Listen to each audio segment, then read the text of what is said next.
aprenderé, creceré y no seré igual. ¿Qué hacemos cuando estamos pasando por dificultades y estamos todos confundidos? ¿Qué hacer o qué no hacer? Por estos tiempos, hace muchos años, el Señor Jesucristo estaba ya pensando: híjole, ya me viene la hora, ya viene ese momento. Y la pregunta es: ¿qué hacemos cuando, una, sabemos que nos vienen dificultades? O dos, ya estamos en medio de las dificultades, pero no tiene sentido lo que Dios está haciendo. Cuando Dios no tiene sentido, what do we do?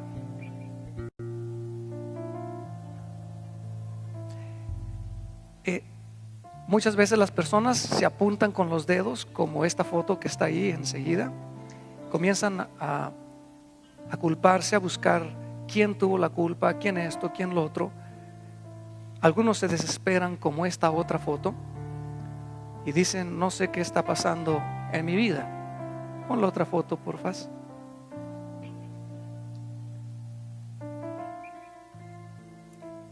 ¿Cómo se encuentra este día?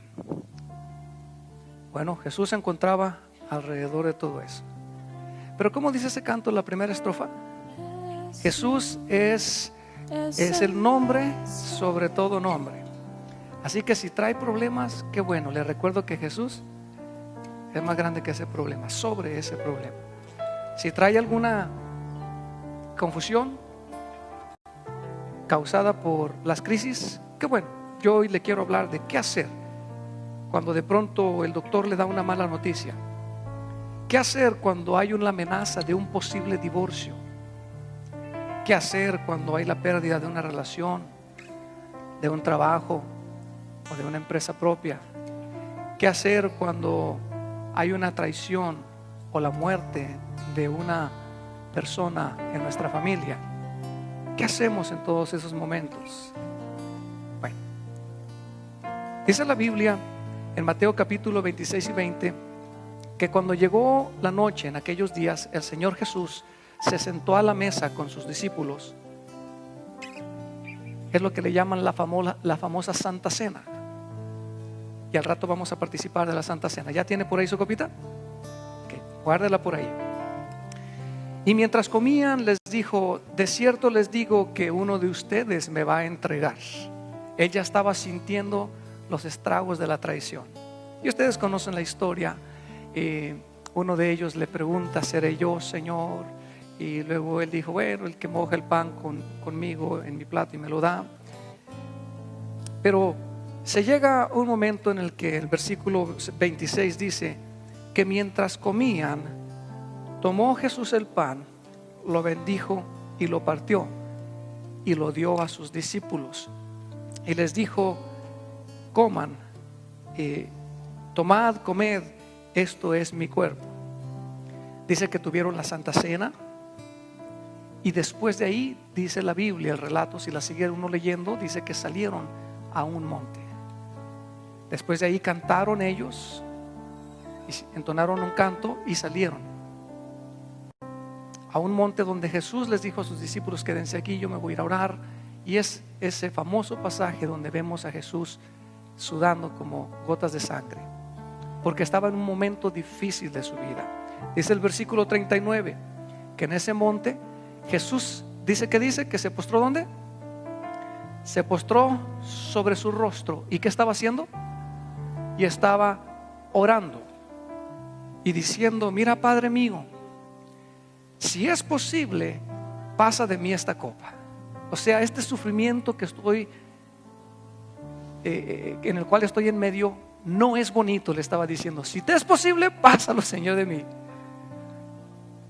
¿Le ha pasado a veces a usted alguna ocasión así, que estamos viviendo una noticia difícil y que le decimos: Señor, si te es posible, que no pase yo esto?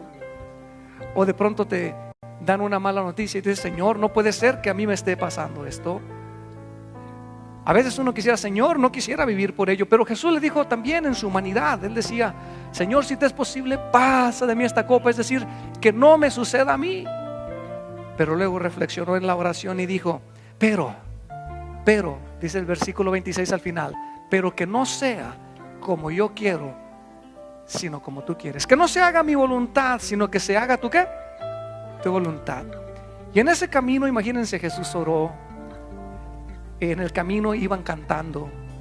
Así que yo no sé si tú te encuentras en el camino de algo que Dios no tiene sentido, que dices, no tiene sentido, God doesn't make sense on this.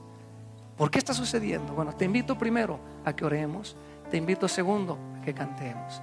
Di conmigo, Señor Jesús, no entiendo muchas cosas de lo que estamos pasando, pero voy a confiar en ti. Voy a confiar en ti. Dejo todo en tus manos. Dejo todo en tus manos. Haré lo que está de mi parte, Haré lo que está de mi parte, pero dejaré lo que está en tus pero manos. dejaré lo que está en tus manos. Porque Jesús, Porque Jesús, tu nombre es sobre todo nombre. es un nombre Así que ahora cántele ahí donde está. Cantemos, mejor dicho. nombre es Jesús. Recuerde lo que esté sucediendo por ahí. Diga, Señor Jesús, tu nombre sobre todo nombre. Su nombre es Jesús. Tienes la amenaza de algo en la vida. Dile, Jesús, tú eres más grande que esa amenaza. Nombre sobre todo nombre. Su nombre es Jesús. Una vez más. Jesús es el nombre sobre todo nombre. Su nombre es Jesús. Jesús es el nombre sobre todo nombre. Su nombre es Jesús. Ok, ¿qué hacemos cuando Dios no tiene sentido?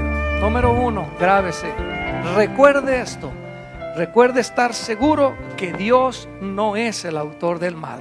Todo el mundo diga conmigo, Dios no es el autor del mal. Cuando algo sucede en nuestra vida, tendemos a buscar culpables. Ok, ¿quién es? ¿Quién fue? ¿Quién tiene la culpa? Pero una cosa sí le puedo decir. Dios no es el culpable. Pastor, entonces, ¿quién? Bueno, mi enseñanza hoy no se trata de buscar quién es el culpable. Ahorita lo que le quiero decir es, no importa quién sea, lo que sí sé es que Dios no es el autor del mal. Vivimos en un mundo caído, en un mundo que por el pecado ha sido dañado y nada es perfecto. Las familias no son perfectas, los políticos no son perfectos, la salud no es perfecta, la gente se enferma. Vivimos en un lugar donde las finanzas no son perfectas, las leyes no son perfectas, donde a veces hay injusticias y de pronto separan familias que no deberían de ser separadas cuando otros... Injusticias. Migración agarra y separa familias. Lo que sí puedo decirte es que vivimos en un mundo caído que está dañado por el pecado.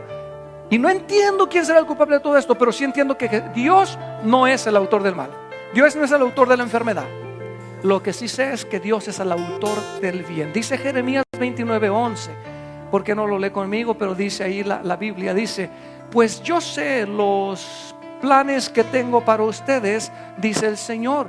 Y esos planes no son de qué, no son de malos, son planes para lo bueno y no para lo malo. No sé quién tenga la culpa de todo lo que está pasando en su vida personal, pero sí le puedo decir que Dios tiene planes de bien, planes de bendición para su vida y no es el autor del mal.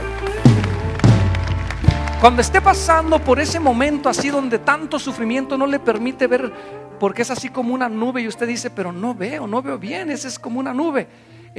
Por favor, solo acuérdese, es como que está en mucha neblina, pero acuérdese, Dios no es el autor del mal. Número 2, siempre recuerde que Dios sí le escucha, Dios sí oye. Dile al que tienes al lado, hermano, Dios sí oye. Ahora dígase usted mismo, diga, Dios sí oye. Porque a veces dudamos si Él oye o no oye. ¿Sí? ¿Ha escuchado usted esta expresión? A nadie le importa mi vida. Nadie sabe lo que me está pasando. Esa gente que va manejando ahí ni se da cuenta que mi mundo se está derrumbando, que mi hogar se está destruyendo, y ellos ahí van muy a gusto riéndose. A nadie le importa, ni sabe lo que estoy pasando. Nadie escucha.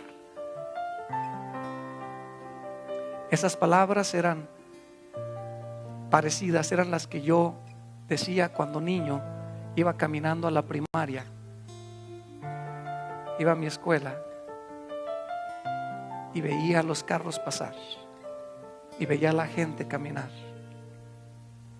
Yo decía, y mis padres se acababan de separar, y mis hermanitos y yo quedamos solitos sin uno de nuestros padres.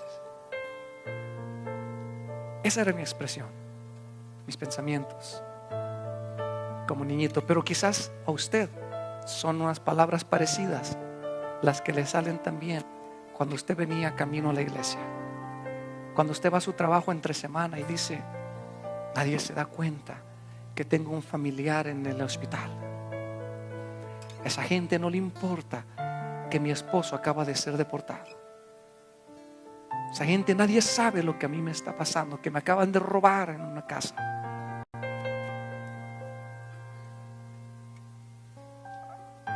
Pero quiero decirte una cosa: Dios sí escucha.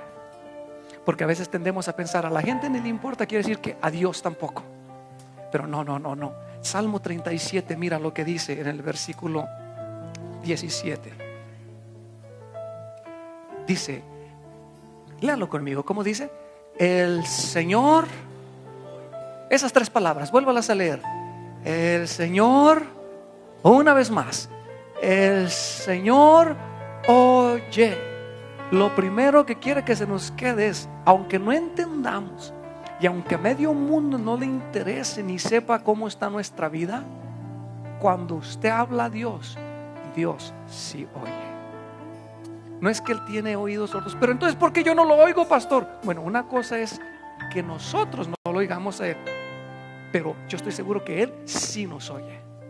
Ahí dice la Biblia, porque Él, Señor, oye ¿a quiénes? ¿A los demonios o a sus hijos? Dice, a los suyos cuando claman a Él por ayuda. ¿Cuántos de ustedes tienen a Cristo en el corazón?